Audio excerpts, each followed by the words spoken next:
नमस्कार.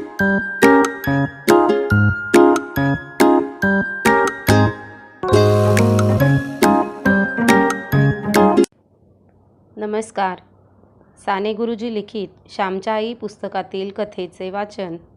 रात्र 31वी. कथा लाड घरचे तामसतीर्थ. राजाला आज परत जावयाचे होते. त्याला वाईट वाटत होते.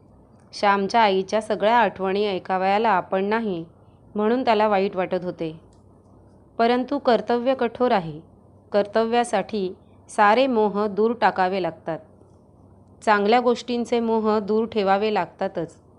मोह वाईट गोष्टींचेच असतात असे नाही, तर चांगल्या गोष्टींचेही असतात. श्याम, आपण परत केव्हा भेटू? तुझी रसाळ वाणी पुन्हा केव्हा ऐकावयास मिळेल?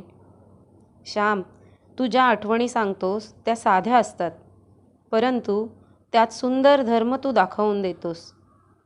कृष्णाच्या लहानशा तोंडात यशोदेला विश्व दिसले, तसे या लहान गोष्टींत धर्मांचे व संस्कृतीचे विशाल दर्शन होते. श्याम, काल मी रामजवळ म्हटले की हा गोष्टीमय धर्म आहे किंवा या धर्ममय गोष्टी आहेत. गोष्टी रूपाने तू धर्म सांगत आहेस, धर्मरूपाने गोष्टी सांगत आहेस. रोजच्या आपल्या साध्या जीवनातही किती आनंद व हृदयता आपणास ओतता येईल हे तू दाखवित आहेस, नाही का? या आयुष्याच्या मार्गावर सुखाला व संपत्तीला तोटा नाही. बहीण भावांचे प्रेम, गुराढोरांचे प्रेम, पशुपक्ष्यांचे प्रेम या सर्वांमुळे जीवन समृद्ध, सुंदर व श्रीमंत करता येते. श्याम, तुझ्या आठवणी ऐकता ऐकता मला कितीदा रडू आले आहे. त्या रात्री तू प्रेमाचे वर्णन करीत होतास, त्यावेळेस मला गहीवरून आले होते. श्याम, आता केव्हा असे ऐकावयास सापडेल? तू जणू सुंदर कृष्णाची मूर्तीच आहेस, नाही? राजा, अतिशयोक्ती करण्याची तुला सवयच आहे. तुझे माझ्यावर प्रेम आहे म्हणून तुला माझे सारे चांगलेच दिसते. माझ्यात एकच गुण आहे, तो म्हणजे कळकळ. या कळकळीने सारे सजून दिसते. मी कीर्तन करतो तेव्हा संगीत गायनाची उणीव मी माझ्या उत्कंठतेने व कळकळीने भरून काढतो. राजा, माझ्याजवळ दुसरे काय आहे? काही नाही, खरेच काही नाही. मी आपला बोलका ढलपा. कामे तुम्ही करता, मी गोष्टी सांगाव्या, कथा सांगाव्या, शब्द वेल्हाळ मी, परंतु तुम्ही कार्य वेल्हाळ आहात. राजा, मनातून मी माझे डोके कितीदा तरी तुमच्या पायांवर ठेवतो. भिका, नामदेव, राम हे किती काम करतात. तुम्ही मला मोठेपणा दिलात, तरी माझ्याजवळ काही नाही हे मी जाणून आहे. तुम्ही दगडाला शेंदूरपासून नमस्कार करीत आहात. श्याम बोलत होता. इतक्यात राम आला. काय रे राम, गाडी आली की काय? श्यामने विचारले. नाही, बेत बदलला आहे. आता न जाता रात्री जायचे ठरले. रात्रीची आठवण ऐकून मगच जाऊ असे दाजी म्हणाले. राजा, रात्री जा, काही उशीर होणार नाही, राम म्हणाला. देवाची इच्छा, राजा म्हणाला. सायंकाळ झाली होती. आकाशात अनंत रंगाचे प्रदर्शन उघडले होते. लाल, निळे, पिवळे सारे रंग तेथे ओतले होते. भव्य देखावा दिसत होता. नदी तीरावर जाऊन श्याम व राजा गोष्टी बोलत होते. गोष्टी बोलता बोलता दोघे मुके झाले. एकमेकांचे हात त्यांनी हातात घेतले होते. हात सोडून दिले. गुराखी गाई चरून परत जात होते.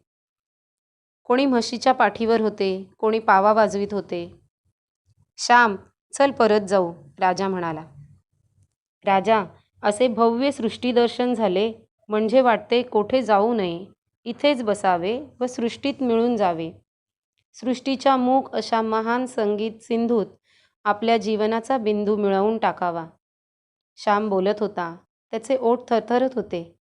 श्याम म्हणजे मूर्त भावना, श्याम म्हणजे मूर्त उत्कटता होती. शेवटी दोघे मित्र आले. आश्रमाच्या गच्चीवर मंडळी जमू लागली. आकाशाच्या गच्चीत एक एक तारा येता येता सारे आकाश फुलून गेले. गच्चीत एक एक माणूस जमता जमता सारी गच्ची भरून गेली. प्रार्थनेला सुरुवात झाली. प्रार्थना संपली. क्षणभर सारी मंडळी डोळे मिटून बसली होती. श्यामने गोष्ट सांगण्यास सुरुवात केली. आमच्या लहानपणी जेव्हा आईचे सांधे दुखत होते त्यावेळेस लाडघरच्या देवीला एक नवस केलेला होता. दापोली तालुक्यातच लाडघर म्हणून मोठे सुंदर गाव समुद्रकाठी आहे. लाडघर येथे तामसतीर्थ आहे. लाडघरजवळ एके ठिकाणी समुद्राचे पाणी लालसर दिसते, तांबूस दिसते, म्हणून त्यास तामसतीर्थ म्हणतात. तो देवीचा नवस कितीतरी दिवस फेडावयाचा राहिला होता. आईचे सांधे बरे झाले होते. जरी ती पहिल्या इतकी सशक्त राहिली नव्हती, तरी हिंडू फिरू शकत होती. 2 धंदे करू शकत होती. लाडघरच्या देवीला लाकडाची बाहुली, लाकडाचा कुंकवाचा करंडा, खण, नारळ वगैरे वाहावे लागत असे. हा नवस फेडण्यासाठी आई पालगडहून दापोलीस येणार होती व दापोलीहून आईला घेऊन मी लाडघरास जावयाचे असे ठरले होते. याची मी वाट पाहत होतो. कितीतरी वर्षांनी आई पालगडच्या बाहेर जाणार होती. 12 वर्षांत पालगडच्या बाहेर ती गेली नव्हती. ना कधी हवा पालट, ना कधी थोर पालट. आई आली. दापोलीहून लाडघरास जाण्यासाठी मी गाडी ठरविली. दापोलीहून पहाटे निघावयाचे ठरले. दापोलीपासून लाडघर 3 कोस होते. 3 तासांचा रस्ता होता. पहाटेचा कोंबडा आरवला. आई उठली, मीही उठलो. गाडीवान वेळेवर आला व हाका मारू लागला. मी सारे सामान घेतले. आई व मी गाडीत जाऊन बसलो. लाडघरास आमची एक दूरची आतेबहीण होती. तिच्याकडे उतरावयाचे आम्ही ठरविले होते. सकाळी 7-8 वाजता पोचू असे वाटत होते. गाडीवानाने गाडी हाकली व बैल चालू लागले. बैल मोठ्या आनंदाने चालत होते. पहाटेची शांत वेळ होती. कृतिकांचा सुंदर पुंजाकार आकाशात दिसत होता. बैलांच्या गळ्यांतील घंटांचा आवाज त्या शांत वेळी आल्हादकारक वाटत होता. जणू सृष्टी मंदिरातीलच त्या गोड घंटा पहाटे वाजत होत्या. फुले फुलली होती. वारे मंद वाहत होते. पाखरे गात होती. सृष्टी मंदिरात काकड आरती सुरू झाली होती. गाडीमध्ये मी व माझी आई दोघेच जणच होतो. मी व माझी आई आणि मी. दोघे, अगदी दोघेच होतो. आमचे एकमेकांवर फार प्रेम होते. माझे वय 14-15 वर्षांचे होते. तरी आईला मी लहानच होतो. आईला मुले कधी मोठी झाली असे वाटतच नाही. मी आईच्या मांडीवर डोके ठेवून पडलो होतो. गाडी मोठी होती, पुष्कळ जागा होती. आईच्या मांडीवर डोके खुपसून मी निजलो होतो. आई माझ्या डोक्यावरून, माझ्या केसांवरून आपला प्रेमळ हात फिरवीत होती. किती रे भरभरीत शेंडी, श्याम, तेलबिल नाही वाटते लावीत कधी? आईने विचारले. परंतु माझे तिच्याकडे लक्ष नव्हते. मी फार सुखावलो होतो. सुखावले मन, प्रेमे पाझरती लोचन, अशी माझी स्थिती झाली होती. आई व मी आम्ही एकत्र कधीही प्रवास केला नव्हता. इतके स्वतंत्रपणे, मोकळेपणे आम्ही कधी हिंडलो नव्हतो. आई व मी.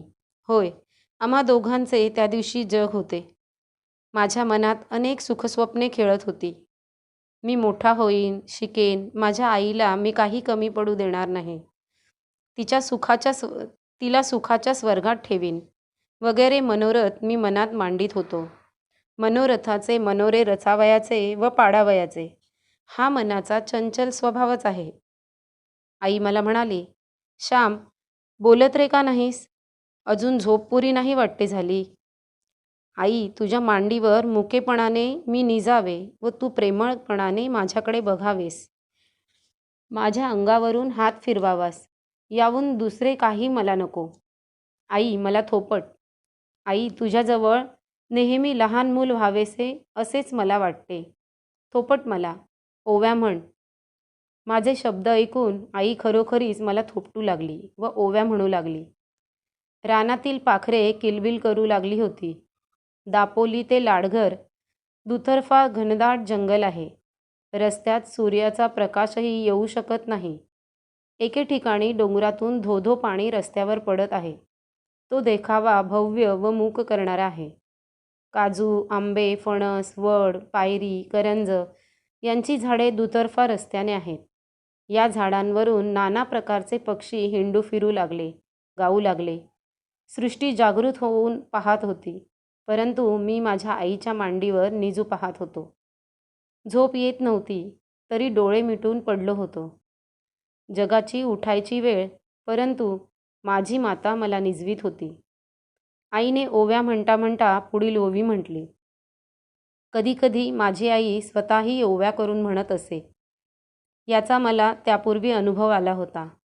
या वेळेसही तोच अनुभव आला. घनदाट या रानात धो धो स्वच्छ वाहे पाणी. घनदाट या रानात धो धो स्वच्छ वाहे पाणी. माझ्या श्यामच्या जीवनी देवरा हो, माझ्या श्यामच्या जीवनी देवरा हो. आई अशी ओवी म्हणताच मी खाडकन उठून बसलो. धो धो वाहणाऱ्या पाण्याला पाहावयास मी उठून बसलो. आईने विचारले, काय रे, उठलास सा? कंटाळलास वाटते. नीज हो, माझी मांडी दुखावयाची नाही. मी म्हटले, आई, श्यामच्या जीवनातून तू देवाला बोलवीत आहेस, मग मी कसा निजू? देव येणे म्हणजे जागृती येणे. देव सर्वांना जागृती देतो. सूर्यनारायण सर्व जगाला चालना देतो की नाही? दुरून समुद्राची गर्जना ऐकू येत होती. जंगल संपताच दूरचा उचंबळणारा सागर दिसू लागला. संसाराच्या जंगलाजवळच परमेश्वरी आनंदाचा समुद्र अपरंपार उचंबळत असतो. संसाराच्या जरा बाहेर जा की तिथे आनंद तुम्हाला भेटेल. दुरून टुमदार व सुंदर लाडघर गाव दिसू लागला. आम्ही गावात शिरलो. ज्याच्या त्याच्या बागेत बैलरहाट सुरू होते. बागेचे शिंपणे चालले होते. रहाटाचा कू कू आवाज ऐकावयास येत होता. बैलांच्या पाठीमागून लहानशी शिमटी हातात घेऊन हाकलणारे मुलगे, त्यांचा आवाज ऐकू येत होता. पाण्याचे पाट बागेतून वाहत होते. पोफळी, नारळी, केळी, अननस यांना पाणी जात होते. प्रत्येकाचे घर व घराशेजारी प्रत्येकाची केळी, पोफळीचे, नारळीचे आगर. मोठा सुखी व सुंदर असा तो गाव होता. स्वच्छ व समृद्ध मुबलक पाणी, सुंदर हवा, फळाफुलांची रेलचेल, दाट झाडी. आमची गाडी गावातून चालली. नेमके घर आम्हास माहीत नव्हते. विचारीत चाललो. वाटेत मुलांची शाळा होती. आमच्या गाडीकडे शाळेतील लहान मुले पाहू लागली. एखादी नवीन गाडी, नवीन पक्षी, नवीन मनुष्य, काहीही अपरिचित दृष्टीस पडताच मुलांची जिज्ञासा जागी होत असते. सुभाताईंचे घर सापडले एकदाचे. गाडीवानाने गाडी सोडली. बैलांना बांधून चारा घातला. आम्ही घरात गेलो. सुभाताईला मी कधीही पूर्वी पाहिले नव्हते. आईने सुद्धा कितीतरी दिवसांनी तिला पाहिले. माझी सुभाताईंपेक्षा वयाने वडील होती. आईच्या मोठ्या मुलीसारखी सुभाताई शोभत होती. आईला एकदम पाहताच चकित झाली. वहिनी, ये. अगं, किती वर्षांनी आपण भेटत आहोत. अशा गोड शब्दांनी सुभाताईंने आईचे स्वागत केले. आणि हा कोण? तिने माझ्याकडे पाहून विचारले. आई म्हणाली, सुभे, हा श्याम हो. लहानपणी हट्ट करणारा, सर्वांशी भांडणारा तो हो. हा तुला नाही का आठवत? बराच की मोठा झालास. इंग्रजी शाळेत शिकतोस वाटते, सुभाताईंनी विचारले. हो, मी 4थी इयत्तेत आहे, असे उत्तर मी दिले. त्या प्रेमळ भरल्या घरात आम्ही एकदम घरच्यासारखी होऊन गेली. वहिनी, समुद्रावर आत्ताच स्नाने करावयास जा, म्हणजे 10-11 वाजायला परत याल. दुपारची जेवणे खाणे झाल्यावर देवीला जाऊ, म्हणजे सकाळी तुम्हाला परत जायला गाडी जोडता येईल. राहत तर नाहीसच म्हणतेस. एवढी आल्यासारखी 8 दिवस राहतीस तर किती चांगले झाले असते. मलाही बरे वाटले असते. सासरी राहून माहेरचा अनुभव घेतला असता. राहशील का? सुभे, ही गाडी परत भाड्याची ठरवली आहे. शिवाय तिकडे घरी तरी कोण आहे? लहान मुलांना ठेवून आले आहे. श्यामचीही शाळा बुडेल. पुष्कळ वर्षांनी दोघी भेटलो हेच पुष्कळ झाले. मग आताच आम्ही समुद्रावर जाऊन येतो, आई म्हणाली. आम्ही कपडे घेतले. सुभाताईंचे यजमान आमच्याबरोबर निघाले. गाडी जुंपली. गाडी जोरात निघाली. समुद्र जवळ होता. समुद्राच्या बाजूबाजूनेच रस्ता होता. आम्हाला तामस तीर्थावर जावयाचे होते. मी समुद्राकडे सारखा पाहत होतो. माझ्या चिमुकल्या डोळ्यांनी त्याला जणू पिऊन टाकीत होतो. अफाट सागर, अनंत सिंधू, ना अंत ना पार. खाली निळ्या पाण्याचा समुद्र व वर निळा आकाशाचा समुद्र. आमची गाडी योग्य ठिकाणी आली. सुभाताईंचे यजमान व आम्हीही खाली उतरलो. कोठे स्नान करावयाचे ते त्यांनी आम्हास दाखविले. समुद्राच्या लाटा तिथे उसळत होत्या. येथील वाळूही जरा लालसर आहे असे वाटत होते. येथेच लाल पाणी का बरे, असा सुभाताईंच्या यजमानास मी प्रश्न विचारला. ते म्हणाले, देवाचा चमत्कार, दुसरे काय.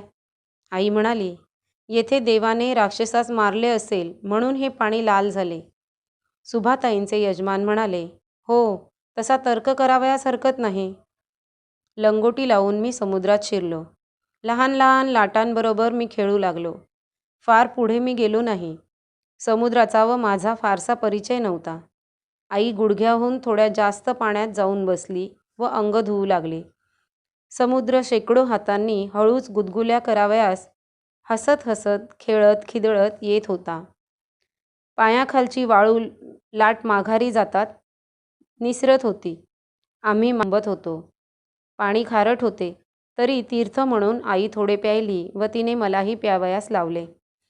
आईने समुद्रास फुले वाहिली, हळद कुंकू वाहिले. समुद्राची तिने पूजा केली. 4 आणे समुद्रात फेकून दिले. मोत्यांच्या राशी ज्याच्या पोटात आहेत त्या रत्नाकराला आईने 4 आणे दिले. ती कृतज्ञता होती. चंद्र सूर्य निर्माण करणाऱ्या देवाला भक्त काकडवातीने निरांजनाने ओवाळतो. स्वतःच्या अंतःकरणातील कृतज्ञता व भक्ती काहीतरी बाह्य चिन्हांत प्रकट करावयास मनुष्य पाहत असतो. त्या अनंत सागराला पाहून थोडी त्यागबुद्धी नको का शिकावयाला. कोरडे नेसून पुन्हा आम्ही गाडीत बसलो. गाडी घरी आली. तो 12 वाजवयास आले होते. भूक भरपूर लागली होती. सुभाताईने पाने वगैरे घेऊन तयारी केलीच होती. तिच्या यजमानांचे स्नानसंध्या देवतार्चन पहाटेच होत असे. पहाटे सारे करून मग ते बागेच्या आगराच्या कामास लागत असे. आम्ही जेवावयास बसलो. जेवण अत्यंत साधे परंतु रुचकर होते. शुभाताईने तेवढ्यातल्या तेवढ्यात आमच्यासाठी खांडवी हे साधे पक्वान्न केले होते. नारळाचा आंगरस काढला होता. नारळाची चटणी होती. प्रत्येक पदार्थाला नारळाने रुची आली होती. वांगी व त्यात मुळ्याच्या शेंगा अशी भाजी होती. ती मोठी झकास झाली होती. घरचे लोणकढे तूप होते. श्याम, श्लोक म्हण चांगलासा, आई म्हणाली. मी केयूरान विभुषयंती पुरुष हा संस्कृत श्लोक म्हटला. शुभाताईच्या यजमानास माझा श्लोक फार आवडला. इंग्रजी शाळेत जातोस तरी श्लोक म्हणायला लाजत नाहीस वाटते. अलीकडच्या मुलांना 4 श्लोकही चांगले पाठ येत नाहीत. तुझा नंबर कितवा आहे श्याम, त्यांनी मला विचारले. 2रा, मी सांगितले. वा, चांगला हुशार दिसतोस, ते म्हणाले. सुभाताईंचा मुलगा 5 वर्षाचा होता व मुलगी 2-2.5 वर्षांची होती. मुलगा मधू वडिलांजवळ बसला. त्यानेही एक चांगला श्लोक म्हणून दाखविला. श्याम, खांडवी घे हो आणखी, लाजूबिजू नकोस, सुभाताई म्हणाली. श्याम, मुळी साऱ्या जगाचा भिडस्त, येथे नको हो लाजायला श्याम, आई हसत म्हणाली. माझी आई जेवावयास बसली होती. सुभाताईने तिला प्रेमाने म्हणाली, वहिनी, तू आपली सावकाश जेव, त्यांना जाऊ दे उठून. साऱ्यांची जेवणे झाली. ओल्या पोफळीतील सुपारी सुभाताईने आईला दिली. मी सुपारी खात नसे, परंतु ओल्या सुपारीतले खोबरे कुरतडून खाल्ले. सुभाताई व आई या दोघींनी आवरावर केली. दोघीजणींनी जरा अंग टाकले व दोघीजणी बोलत होत्या. सुभाताईंच्या मुलग्याबरोबर मी आग्र्यात गेलो. आग्र्यातील मजा पाहत होतो. कितीतरी केळी प्रसवल्या होत्या. केळीच्या दात्यांची पखरण पडली होती. केळीच्या दात्यांची चटणी करतात. परंतु फार असले म्हणजे त्यांना कोण विचारतो. केळफुलाची एक एक पारी उघडत होती व केळीच्या फणी बाहेर पडत होती. पेरूचे झाड होते, त्यावर मी चढलो. पोपट बसले होते त्यांच्यावर. एक सुंदर पेरू पोपटाने टोचला होता. आम्ही तो पाडला व खाल्ला. इतक्यात सुभाताईने हाक मारली म्हणून मी घरात गेलो व मधूही पाठोपाठ धावत आला. श्याम, त्या पपनशीवरची 2-3 पपनसे तोडून आण. 2 येते फोडू व 1 बरोबर घेऊन जा. गाडीत खायला होईल, सुभाताईने सांगितले. कुठे आहे झाड असे मी विचारताच, चल मी दाखवतो मामा, असे मधू म्हणाला व माझा हात धरून मला ओढू लागला. पपनशीच्या झाडावर पिवळी पिवळी नारळाच्या सुकडी एवढी पपनसे लटकत होती. आमच्या घरी लहानपणी पपनसे होती, परंतु तिला तितकी मोठी फळे येत नसत. मी झाडावर चढून 2-3 पपनसे पाडली. पपनसे घेऊन आम्ही घरात गेलो. प्रार्थना केली की रानात देवाला जावयाचे, तेथेच पपनसे फोडावी. रानात मजा येईल. परंतु सुभाताई म्हणाली, रानात आपण ओला नारळ व पोहे खाऊ, पपनसे येथेच फोडा. पपनसे फोडण्यात आली. गाडीवानालाही नेऊन दिल्या फोडी. फारच गोड होती पपनसे. देवीला जायची वेळ झाली. मी गाडीवानास उठविले. सुभाताई, तिची मुले, मी व माझी आई सारी गाडीत मावलो. गाडी मोठीच होती. गावाबाहेर टेकडीच्या पायथ्याशी ती देवी होती.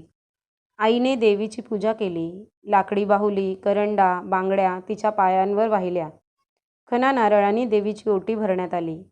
साऱ्यांनी कपाळाला अंगारा लावला व घरच्या माणसांसाठी कागदाच्या चिटोऱ्यात आईने पुडी करून घेतली. मग आम्ही वनभोजन केले. नारळ, पोहे, गूळ. रानात गंमत वाटली. रानात नेहमी मजा वाटते. मनाला प्रसन्न व मोकळे वाटते. वनभोजने, तेथे घरच्या भिंती नसतात. विशाल सृष्टीच्या विशाल घरात आपण असतो. तेथे संकुचितपणा नाहीसा झालेला असतो. देवीच्या पाया पडून मी घरी गेलो. आम्हाला आता परत दापोलीस जावयाचे होते. दापोलीहून रात्री बैलगाडीने आई परत पालगडला जाणार होती. आम्ही तयारी केली. मी सुभाताईला व तिच्या यजमानांना तू दापोलीस जवळच आहेस. एखाद्या रविवारी यावे. घरी पालगडला इतके लांब जावयाचे तर येथे येत जा. ऐकलेस ना श्याम, सुभाताई म्हणाली. तिचे यजमान म्हणाले, श्याम, येत जा रे. आम्ही काही परकी नाही. अरे, गेल्याशिवाय आल्याशिवाय ओळख तरी कशी होणार. ये हो. मी म्हटले. आम्ही देवाच्या पाया पडलो. देवांना सुपारी ठेवली. सुभाताईंनी पोफळे, 2 शहाळी, 1 मोहाचा नारळ घरी नेण्यासाठी बरोबर बांधून दिली. पपनसेही 2 घेतली. सुभे, येते हो, आई म्हणाली. आई निरोप मागू लागली. वैनी, आता पुन्हा ग केव्हा भेटशील, सुभाताई भरल्या मनाने म्हणाली. आई म्हणाली, सुभे, देवाला माहीत केव्हा भेटू ते. 12 वर्षांनी मी आज पालगड सोडून क्षणभर बाहेर पडले. जायचे तरी कोठे. येऊन जाऊन माझे 2 भाऊ पुण्या मुंबईंकडे आहेत. त्यांच्याकडे गेले तर, परंतु त्यांचे संसार आहेत. त्यांना बहिणीची आठवण कुठे येत असेल एवढी. सुभे, गेली 5 वर्षे सारखा हिवताप लागला आहे पाठीस. ताप आला की पडावे अंथरुणावर. घाम येऊन ताप निघाला की उठावे कामाला. घरात तरी दुसरे कोण आहे. गरिबाला दुखणी येऊ नयेत हो, पापच ते. जिभेला चव मुळी कशी ती नसते. आल्याचा तुकडा व लिंबाची फोड घेऊन कसे तरी 2 घास घशाखाली ढकलायचे. असो, देवाची इच्छा. आपण माणसे तरी काय करणार दुसरे. आला भोग भोगावा, आलेला दिवस दवडावा. हे सांगायचे तरी कोणाला. कोणाजवळ दुःख उघडायचे. इतक्या वर्षांनी तू भेटलीस. तुझा प्रेमळ स्वभाव म्हणून बोलावेसे वाटले. माझ्या मुलीसारखीच तू. चंद्रीनी तू खेळत असा. तुला न्यायला घातले आहे. तुला लहानपणी परकर शिवले आहेत. माझीच तू म्हणून बोलतेय. जरा दुःख हलके होते, बरे वाटते. जगात आपल्या दुःखाने दुसरा जीव दुःखी होतो हे पाहून जरा बरे वाटते. पण मी कोणाजवळ बोलत नाही. एक देवाजवळ सांगावे, बोलावे असे म्हणता म्हणता आईच्या डोळ्यांना पाणी आले व सुभाताईनेही डोळ्यांना पदर लावला.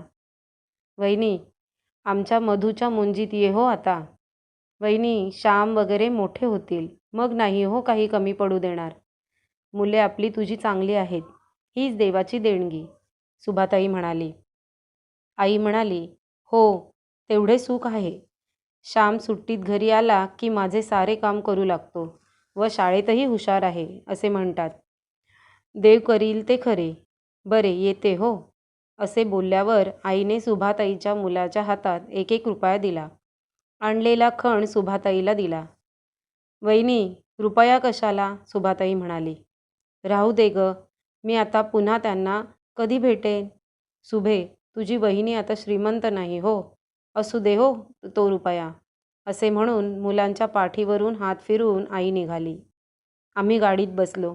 मायलेकरे पुन्हा गाडीत बसली. गाडी निघाली. बैलांना परत घरी जावयाचे असल्याने ते जलद जात होते. परंतु आता चढाव होता, येताना उतार होता. बैलांना हळूहळूच जाणे प्राप्त होते. गाव सुटला व गाडी नीट रस्त्याला लागली. सायंकाळ होत आली होती. सारा समुद्र तामसतीर्थ झाला होता. फार सुंदर देखावा. सूर्य अस्तास जात होता. त्याच्याकडे डोळे पाहू शकत होते. तो आता लाल गोळा दिसत होता. समुद्र त्या दमल्या भागलेल्या सूर्याला सहस्त्र तरंगांनी स्नान घालावयास उत्सुक होता. बुडाला, सूर्य बुडाला. तो लाल गोळा समुद्रात पडला. त्यावेळेस हिरवे निळे दिसले. रात्रभर समुद्राच्या कुशीत निजून तो दुसऱ्या दिवशी परत येणार होता. दोन्हीकडे किर्र झाडी लागली. मधून मधून आकाशात तारे दिसू लागले. रात्रीच्या वेळी जंगलातून जाण्यात फारच गंभीरता वाटते. रातकिडे ओरडत होते. दुरून समुद्राची गर्जना येत होती. मायलेकरे गाडीत बोलू लागली. आई, पुन्हा आपण अशीच दोघे केव्हा बरे कोठे जाऊ? तुझ्याबरोबर मी कधी हिंडलो नाही. आई, तुझ्याबरोबर हिंडावे, प्रेम लुटावे असे वाटते. मी आईचा हात हातात घेऊन म्हटले. आई म्हणाली, तुम्ही मोठे व्हा व मग तुमच्या रोजगारावर मी येईन. मग मला पंढरपूर, नाशिक, काशी, द्वारका सगळीकडे हिंडवून आणा. तुझे आजोबा काशीला जाऊन आले होते. हे सुद्धा नाशिक पंढरपूरला जाऊन आले आहेत. परंतु मी कोठे जाणार व कोण नेणार? अंगणातल्या तुळशीजवळच माझी काशी व माझे पंढरपूर. आपल्यात म्हण आहे ना, काशीस जावे नित्य वदावे, यात्रेच्या त्या पुण्य घ्यावे. जाईन जाईन म्हणत राहिल्यानेही गेल्याचे पुण्य लागते. अंगावर पाणी घेताना हा हरहर गंगे म्हणावे. विठोबा व विश्वेश्वर, गोदा व गंगा आपल्या अंगणात आपल्या घरी आहेत. गरिबासाठी ही सोय आहे. बाळ, आपण कोठे जावयाचे हिंडायला? सावकाराचे गुमास्ते तर सारखे घरी धरणे धरून बसतात. वाटते नको हे जिणे, पुरे हा संसार. कुठल्या यात्रा आणि बित्रा असेही. अरे, ही संसार यात्रा हीच मोठी यात्रा हो. या यात्रेतूनच भरल्या हातांनी अब्रूनिशी मला डोळे मिटू दे म्हणजे झाले.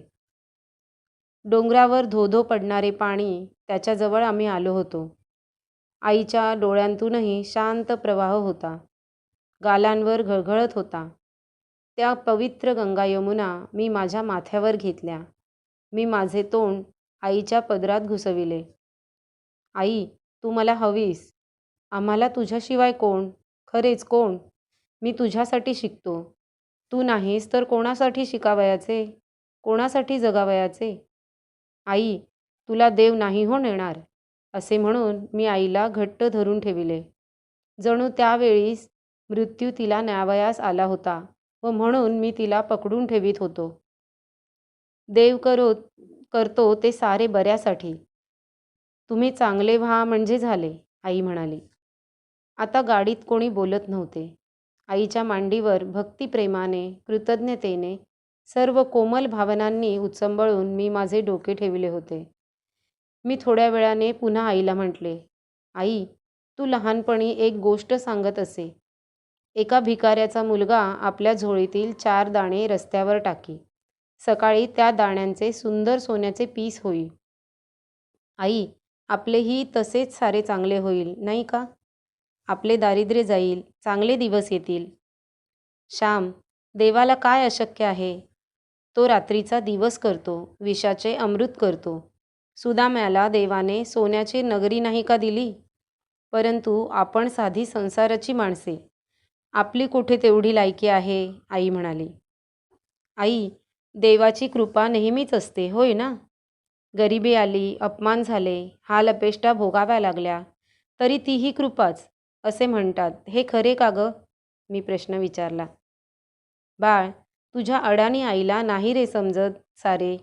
देव जे जे करतो ते बऱ्यासाठी, एवढे मात्र एक मला माहीत आहे. मी तुला लहानपणी मारले ते तुझ्या बऱ्यासाठी ना. मग माझ्याहून कितीतरी पटींनी देव दयाळू आहे. त्याच्यावर विश्वास ठेवावा. विषाचा पेला देवो, अमृताचा देवो, त्याच्यावर श्रद्धा असावी. आई जणू श्रद्धोपनिषदच गाऊन राहिली होती. एकदम माझे लक्ष समोर गेले. वाघ, आई वाघ, मी घाबऱ्या घाबऱ्या म्हटले. काय तेजस्वी डोळे व भव्य भेसूर मुद्रा. काय ती ऐट. उजवीकडच्या जंगलातून डावीकडच्या जंगलात तो शिरला. रंगभूमीवर नट येतो व जातो तसे त्याने केले. मायलेकरांच्या प्रेमाच्या गोष्टी ऐकायला का तो आला होता? देवाची करुणा पटवून द्यायला का तो आला होता? माझ्या आईवर पशुपक्षी प्रेम करीत, गाई गुरे मांजरे प्रेम करीत. मांजराची गोष्ट मी शेवटी सांगणार आहे. मांजर म्हणजे वाघाची मावशी. माझ्या आईवर मांजर प्रेम करी, मग वाघ का करणार नाही? तो माझ्या आईचे दर्शन घ्यावयास आला होता. क्रूरपणा दूर ठेवून नम्रपणे वंदन करावयास तो आला होता. हळूहळू दापोली गाव आले. दूरचे दिवे लुकलुक दिसू लागले. रात्री 9 वाजता आम्ही घरी येऊन पोहोचलो. आई त्याच रात्री पालगडला गेली नाही, दुसऱ्या दिवशी गेली. मित्रांनो, तो दिवस व ती रात्र माझ्या जीवनात अमर झाली आहे. त्यानंतर पुन्हा कधीही मी व माझी आई एकत्र कोठे गेलो नाही. तो एकच दिवस, त्या एकाच दिवशी मी व माझी आई सृष्टी माऊलीच्या समुद्र व वनराजी यांच्या सहवासात होतो. दोघे रंगलो, प्रेमात डुंबलो, हृदये हृदयांत ओतली व त्या दिवसानंतर माझ्या आईच्या जीवनात अधिकाधिक कष्ट व संकटे येऊ लागली. देव माझ्या आईच्या जीविताचे सोने अस्सल 100 नमरी सोने करू पाहत होता. आणखी प्रखर भट्टीत तो तिला घालू लागला. गड्यांनो, माझी आई म्हणजे शापभ्रष्ट देवताच होती. असे सांगून श्याम एकदम उठून गेला. सारे स्तब्ध बसले होते. थोड्या वेळाने मंडळी भानावर आली व आपापल्या घरी भरल्या अंतःकरणाने गेली. श्यामच्या गोष्टी ऐकायला तुम्हालाही नक्कीच आवडतील. तर मग चॅनलला लाईक, शेअर आणि सबस्क्राईब करायला विसरू नका.